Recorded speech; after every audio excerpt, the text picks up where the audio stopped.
Hi guys, today I wanted to stop by and give you a quick word of encouragement that comes from John chapter 11. In John's Gospel in chapter 11, we read the story of Jesus raising Lazarus from the dead. Now when the story begins, Jesus is approached and he's informed that his incredible friend Lazarus is unwell. And Jesus says two things that are very important. He says, "This will not end in death."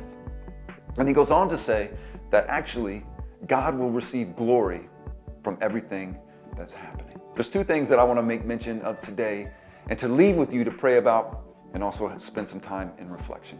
The first thing is this: God can always receive glory no matter the circumstance. That's an incredible thing for you and I. That God is this all-powerful and all-knowing being, and that no matter what we experience in this life, it can be used to bring glory and honor to His name. And that's one of our ultimate goals as people who follow Jesus Christ, is that everything that we do in this life would bring honor and glory to Him.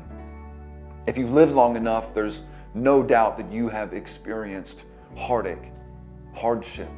You've experienced times of hopelessness and despair. And yet, the Word of God assures us that even in those times,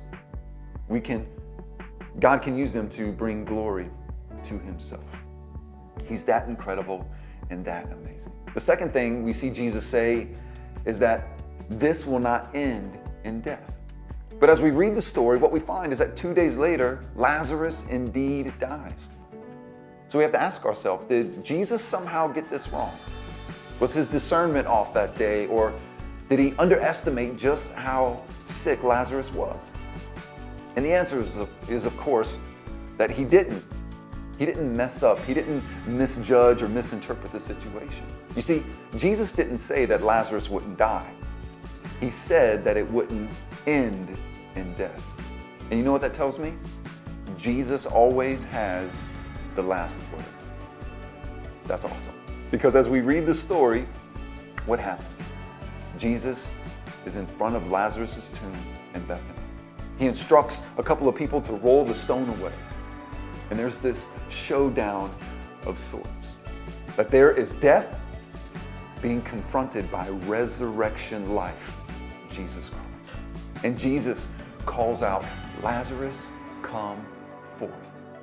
And all of a sudden, life began to fill a body that had been dead for 4 days.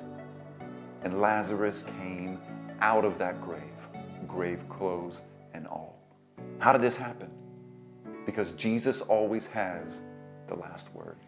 You know, that's a great comfort to us.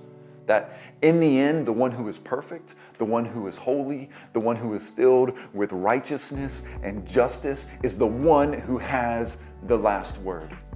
You know, we have these incredible comforts as Christians.